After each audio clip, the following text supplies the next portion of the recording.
आज फेलुदा सीरीज़ में मैं जो कहानी एक्सप्लेन करने जा रही हूँ उसका नाम है टिन टोरिटोस जीसस। तो शुरू करते हैं ये कहानी मेरी यानी गरिमा की आवाज़ में। कहानी की शुरुआत होती है जब एक नामी गिरामी नियोगी ख़ानदान का कुत्ता जहर देके मार दिया जाता है।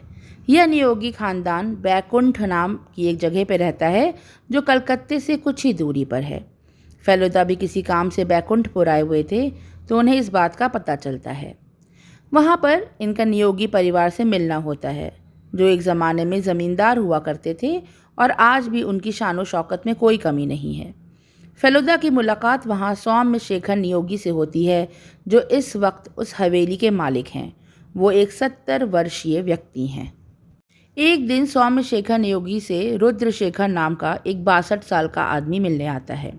दरअसल वह उनका चचेरा भाई है, सौम्यशेखर नियोगी के चाचा चंद्रशेखर का पुत्र। चंद्रशेखर नियोगी ने सालों पहले अपने परिवार के खिलाफ जाकर एक इटालियन लड़की से शादी कर ली थी और चंद्रशेखर के वहाँ इटली में 2 पुत्र हुए, रुद्रशेखर और राजशेखर। रुद्रशेखर अब कई सालों के बाद बैकुंठपुर वापस आया है। बैकुंठपुर में वह अपने पिता की जो बहुमूल्य पेंटिंग्स है, जिसमें टिंटेरोटोस जीसस नाम की भी एक बहुत बहुमूल्य पेंटिंग है, वह लेने के लिए आया है और सौम्यशेखर नियोगी से वह दरखास्त कर रहा है कि उसे अपने पिता की वो सारी पेंटिंग्स मिल जाए, क्योंकि उसके पिता वैराग्य धारण करके जंगलों में जा चुके हैं। वो जिंदा है कि नहीं है ये कोई नहीं जानता, इसीलिए उसका उत्तराधिकारी जो है वह रुद्रशेखर है और वह अपनी पेंटिंग्स को वापस लेना चाहता है। टिंटेरोटोस जीसस की जो यह पेंटिंग है ये बहुत ही बहुमूल्य है। यह 16वीं शताब्दी की बनी हुई पेंटिंग है। उसे टिंटेरोटो नाम के एक बहुत ही प्रसिद्ध कलाकार ने 16वीं शताब्दी में बनाई थी। जब चंद्रशेखर वापस भारत आए तो वो या टिंटेरोटोस जीसस की पेंटिंग अपने साथ लेके आए। साथ ही वो वहाँ पे रहकर कई बहुमूल्य पेंटिंग्स बनाया भी करते थे, क्योंकि वो एक बहुत जाने माने कलाकार थे। फिर अचानक उन्हें वैराग्य हो गया और वे कहाँ चले गए किसी को पता नहीं। लेकिन उनके जो स्टूडियो है जिसमें बनाई हुई उनकी पेंटिंग्स है, उसमें यह जीसस क्राइस्ट की पेंटिंग भी रखी हुई है। फेलुदा के जो दोस्त हैं और प्रसिद्ध लेखक लाल मोहन बाबू, जिन्हें हम अच्छे से जानते हैं, उन्हें मालूम पड़ता है कि कलकत्ते से कुछ दूरी पे जो यह गांव है बैकुंठपुर, उसमें एक बहुत प्रसिद्ध न्यूमरोलॉजिस्ट रहते हैं। वो उनसे मिलना चाहते हैं क्योंकि उनकी जो लेटेस्ट किताब अभी छपी है वो अच्छे सेल्स नहीं दे रही है। तो सब लोग उन्हें बताते हैं कि ये जो न्यूमरोलॉजिस्ट हैं ये कुछ अगर अंकों का हेर फेर करेंगे और वो अपनी टाइटल्स बुक के उसके आधार पर रखेंगे तो वो बुक बेस्ट सेलर बन सकती है। इसी चक्कर में फेलुदा के साथ लाल मोहन बाबू और तोपशे भी उसी न्यूमरोलॉजिस्ट से मिलने के लिए बैकुंठपुर आते हैं। वो 100 रुपये चार्ज करते थे एक मीटिंग के, जो उस ज़माने में काफ़ी अधिक माने जाते थे। वो लाल मोहन बाबू को बताते हैं कि वो अपनी बुक का क्या नाम रखें जिससे कि वो बेस्ट सेलर बने, और लाल मोहन बाबू बहुत खुशी खुशी वहाँ से आते हैं। यहीं पे फेलुदा को मालूम पड़ता है नियोगी परिवार के बारे में और वह जीसस क्राइस्ट की पेंटिंग। असल में कुछ दिन पहले ही एक लेख छपा था पेपर में जिसमें इस पेंटिंग के बारे में बताया गया था, इसीलिए कई लोगों को इस पेंटिंग के बारे में मालूम पड़ा था और कई लोग उस पेंटिंग को देखने के लिए नियोगी ख़ानदान के घर पे आया जाया करते थे। तब फेलुदा भी वहाँ पर जाते हैं। जब सौम्यशेखर नियोगी को मालूम पड़ता है कि फेलुदा एक डिटेक्टिव हैं तो वो अपने बेटे नोबू कुमार से कहते हैं कि वह फेलुदा से मदद मांगें कि उनका कुत्ता ठुमरी कैसे मर गया, उसे किसने जहर दिया और उसका कातिल खुला घूम रहा है। फेलुदा को नोबू कुमार बताते हैं कि इतने लोग जो मिलने आते रहते हैं आजकल उनके घर में, उसमें एक अमेरिकन ख़रीदार आया था जो उन लोगों से वो टिंटेरोटोस जीसस की पेंटिंग ख़रीदना चाहता था और वह उन्हें 1 लाख रुपए तक देने को तैयार था। फेलुदा जब वहाँ मिलने जाते हैं नियोगी परिवार में तो बहुत तेज़ वहाँ बारिश होने लगती है, आंधी तूफान आ जाता है, जिससे फेलुदा, तोपशे और लाल मोहन बाबू वहाँ से लौट नहीं पाते और उन्हें वहीं नियोगी की जो कोठी थी वहीं रुकना पड़ता है। नियोगी परिवार काफ़ी समृद्ध परिवार है। उनके पास 10 एक्स्ट्रा कमरे हैं, सब फर्निश्ड हैं और बहुत ही अच्छे से उनकी खातिरदारी होती है। उन्हें संगमरमर के डिनर सेट में खाना खिलाया जाता है, तो लंच उन लोग को चांदी के बर्तनों में सर्व होता है। फेलुदा ने जीसस क्राइस्ट की वो पेंटिंग देखी और वो उनसे बहुत इम्प्रेस भी हुए, लेकिन वो चंद्रशेखर जी का भी वो स्टूडियो था, वो उसको अच्छे से नहीं देख पाए थे। इसीलिए वो सोचते हैं कि वह अगले दिन वह स्टूडियो देखने अवश्य जाएंगे। लेकिन रात में जब वो उस नियोगी परिवार में कोठी में सो रहे थे, तो उन्हें ऐसी आहट होती है जैसे ऊपर स्टूडियो में कोई चल के जा रहा है, दरवाज़ा खोल रहा है। उन्हें बहुत चिंता हो जाती है कि रात के 12-1 बजे आखिर स्टूडियो में कौन जा रहा है। अगले दिन नोबो कुमार उन्हें बताते हैं कि रॉबिन बाबू नाम के एक जर्नलिस्ट हैं जो अच्छी जो पेंटिंग्स होती हैं, दुर्लभ पेंटिंग्स, उसके बारे में अध्ययन कर रहे हैं और उनके साथ एक कलाकार भी आता है जो ऊपर स्टूडियो में कुछ पेंटिंग्स वगैरह बनाता है। इसलिए रात में वही आए थे। फिर उधर जब स्टूडियो में जाते हैं तो उन्हें वहाँ फ्रेश कैनवास, ब्रश, कलर सब सामान रखा दिखता है। जैसे लगता था कि अभी अभी किसी ने यहाँ से पेंट किया है और चला गया है। फेलुदा की मुलाकात वहाँ बंकिम बाबू से भी होती है। बंकिम बाबू जो थे वो नोबो कुमार के सेक्रेटरी थे।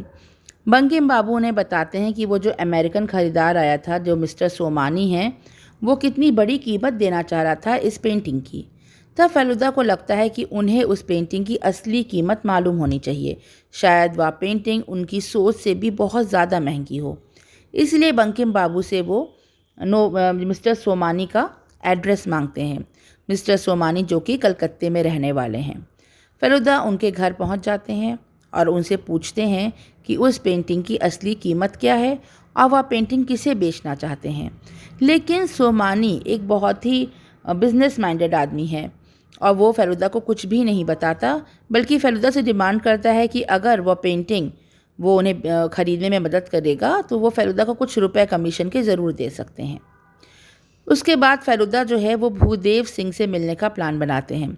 भूदेव सिंह वही आदमी है जिन्होंने कुछ दिन पहले पेपर में वो आर्टिकल निकाला था जिसमें चंद्रशेखर की टिनटिरोटोस जीसस के बारे में जानकारी दी गई थी और जिसके वजह से कई लोगों को उस पेंटिंग के बारे में मालूम पड़ा था। फेलुदा को भी मालूम पड़ा था कि कोई ऐसी पेंटिंग है जो नियोगी ख़ानदान में रखी हुई है। फेलुदा के मन में कई सवाल उठ रहे थे। वो रॉबिन बाबू को शक की नज़र से देख रहे थे, क्योंकि रॉबिन बाबू के खाने पीने का तरीका एक बंगाली से कुछ हटके था। और ख़ास करके उन्हें तब भी शक होता है जब उन्हें मालूम पड़ता है कि आधी रात के बाद रॉबिन बाबू किसी पेंटर से कुछ पेंटिंग्स ऊपर बनवाते हैं। उन्हें लगता है कि आखिर ये काम दिन में क्यों नहीं हो सकता है, रात में ही क्यों ऐसा काम होता है, क्यों चंद्रशेखर जी के स्टूडियो में रॉबिन बाबू जो हैं वो जाया आया करते हैं। फेलुदा के मन में ये भी सवाल बार बार घूम रहा था कि आखिर नियोगी परिवार के वफादार कुत्ते ठुमरी की हत्या किसने की, और क्या कुत्ते को इसीलिए मारा गया क्योंकि उस खानदान से कोई बहुत बहुमूल्य सामान चोरी होने वाला था और कुत्ता कहीं चोर को पहचान ना जाए, अपनी पहचान छुपाने के लिए चोर ने पहले ही उस कुत्ते को मार दिया।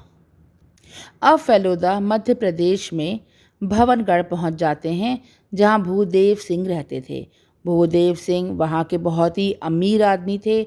उन्हें राजा भूदेव जी कह के बुलाया जाता था। फेलुदा को चंद्रशेखर नियोगी के बारे में बहुत सी महत्वपूर्ण जानकारियाँ भूदेव जी से मालूम पड़ती हैं। वो उन्हें बताते हैं कि चंद्रशेखर ने रोम में एक एकेडमी ज्वाइन की थी जिसका नाम था एकेडमी ऑफ फाइन आर्ट्स, और वहीं उनकी मुलाकात कार्ला नाम की एक लड़की से हुई थी जो कि राजसी खानदान से ताल्लुक़ रखती थी। कार्ला के जो पिता थे उन्हें गठिया का रोग था। चंद्रशेखर जब भारत से गए थे तो अपने साथ कई आयुर्वेदिक दवाइयाँ लेकर गए थे। उन्होंने कार्ला के जो पिता थे उनका इलाज किया, उनका गठिया का रोग ठीक हो गया। कार्ला को भी इस बीच चंद्रशेखर जी से प्रेम हो गया और फिर उनके पिता ने उनकी शादी कर दी और शादी में भेंट स्वरूप चंद्रशेखर जी को टिनटिरोटोस जीसस की बहुमूल्य तस्वीर भेंट दी गई थी। भूदेव जी ये भी बताते हैं कि वह पेंटिंग जो कि 16वीं शताब्दी की बनी हुई है उसकी कीमत 1-2 नहीं बल्कि 25 लाख रुपए से भी ऊपर है। भूदेव जी फेलुदा को ये भी बताते हैं कि एक अमेरिकन आदमी है जिसका नाम वॉल्टर है, वो यह तस्वीर खरीदना चाहता है और वह तस्वीर देखने के लिए बैकुंठपुर भी गया था। वो एक लालची अमीर बिजनेसमैन है और वह सिर्फ इस पेंटिंग के लाखों रुपए कमाना चाहता है। भूदेव जी फेलुदा से कहते हैं कि ऐसे तो वह टिंटेरोटो की पेंटिंग जो है वह रुद्रशेखर को मिलनी चाहिए, क्योंकि वह चंद्रशेखर का पुत्र है। लेकिन चंद्रशेखर और उसके पुत्र रुद्रशेखर के बीच में रिश्ते मधुर नहीं थे। दरअसल उनका बेटा जो था वह मसौलनी का अनुयायी था और चंद्रशेखर मसौलनी के सिद्धांतों को गलत माना करते थे। कुछ सालों के बाद कालरा जो उनकी पत्नी थी, उनकी कैंसर से मृत्यु हो जाती है। इसके बाद चंद्रशेखर का इटली में मन नहीं लगता और वह यहाँ पर चले आते हैं भारत अपनी वो सब पेंटिंग्स लेकर, और उसके कुछ दिनों के बाद वो वैराग्य धारण करके जंगल में चले जाते हैं। फेलुदा को रुद्रशेखर के बारे में एक बात बहुत अटपटी लगी थी। जब भी वो रुद्रशेखर से कोई भी सवाल करते उनके पिता के बारे में, पेंटिंग्स के बारे में, तो रुद्रशेखर या तो चुप रहते या फिर उल्टा सीधा जवाब देते। तब भूदेव सिंह उनसे कहते हैं कि रुद्रशेखर खुद ही इतना शर्मिंदा है कि उसके पापा से उसके रिश्ते मधुर नहीं थे, इसीलिए वो खुद को जिम्मेदार मानता है और शायद इसलिए चुप चुप रहता है, किसी चीज़ का जवाब नहीं देता। फेलुदा को भूदेव जी से यह भी मालूम पड़ता है कि चंद्रशेखर अभी मरे नहीं हैं, जबकि सब यही समझते थे कि चंद्रशेखर शायद मर चुके हैं, क्योंकि कुछ वर्ष पहले ही चंद्रशेखर ने भूदेव को एक पत्र लिखा था और ये भी बताया था कि वो अभी ठीक ठाक हैं जहाँ पर भी हैं। इसीलिए फेलुदा कहते हैं कि इस बुनियाद पर रुद्रशेखर को उनकी प्रॉपर्टी नहीं मिल सकती, वो पेंटिंग्स भी नहीं मिल सकती। अगर चंद्रशेखर जिंदा हैं तो वो अपनी विल में जो लिखेंगे वही होगा।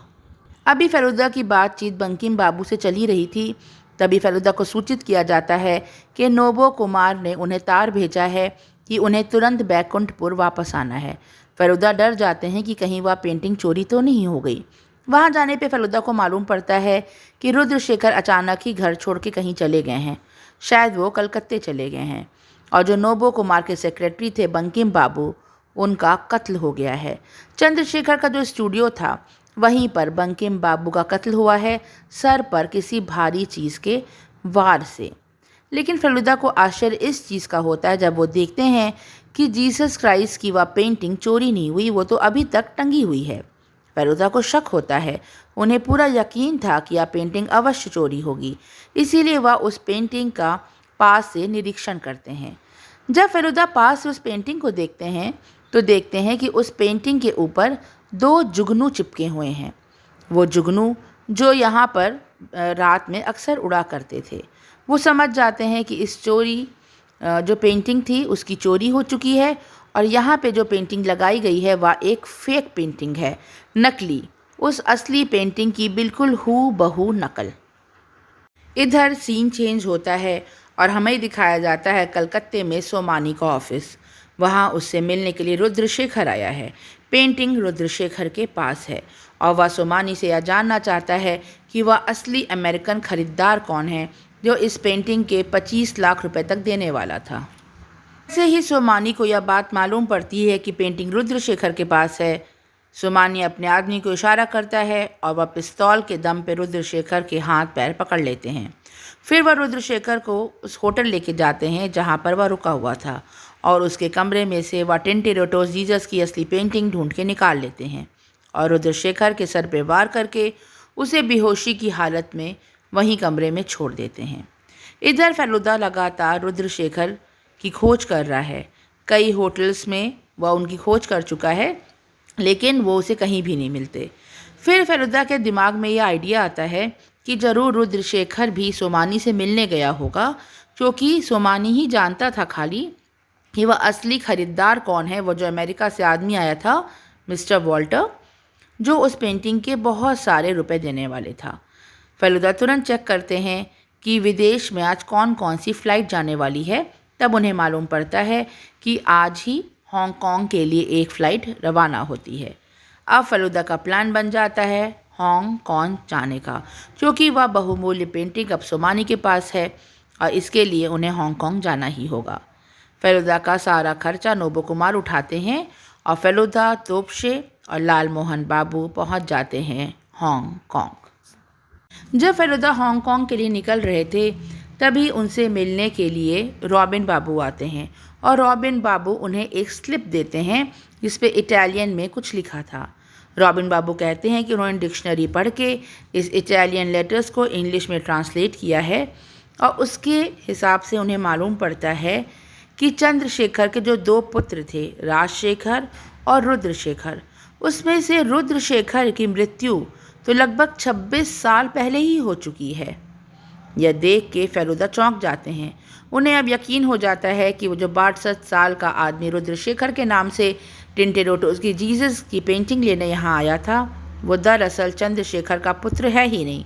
चंद्रशेखर के पुत्र की मृत्यु तो लगभग 25-26 साल पहले ही हो चुकी थी। फेलुदा के एक जानकार थे जो हांगकांग में रहते थे, फेलुदा तोपशे और लाल मोहन बाबू, उन्हीं की मदद से वहाँ हांगकांग में रहने लगते हैं। अब उन्हें पता लगाना था कि वो पेंटिंग सोमानी के पास जो है वो जल्दी से जल्दी वो मिस्टर वॉल्टर को बेचेगा। मिस्टर वॉल्टर का एड्रेस भी तो फेलुदा निकलवा लेते हैं।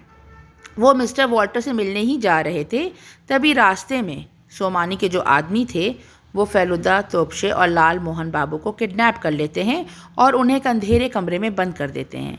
लेकिन फेलुदा का दिमाग तेज़ है, साथ ही उनका शरीर बहुत फुर्तीला है। अपनी सूझबूझ से वे सोमानी की कैद से छूट जाते हैं और मिस्टर वॉल्टर के यहाँ पहुँचते हैं। लेकिन तब तक मिस्टर सोमानी वॉल्टर को वह बहुमूल्य पेंटिंग बेच के जा चुके थे। लेकिन फेलुदा को आश्चर्य तब होता है जब वो मिस्टर वॉल्टर के घर पे जाते हैं और मिस्टर वॉल्टर व जीसस की पेंटिंग हाथ में लिए तेज़ी से दौड़ते हुए अपने घर से बाहर निकलते हैं और वो सोमानी को तरह तरह की गाली दे रहे थे। फेलुदा समझ नहीं पाते कि आखिर वह सोमानी को गाली क्यों दे रहे हैं। तब बताते हैं वो मिस्टर वॉल्टर फेलुदा को कि ये एक फेक पेंटिंग है। वो तुरंत ही वो पेंटिंग के बहुत बड़े जानकार थे।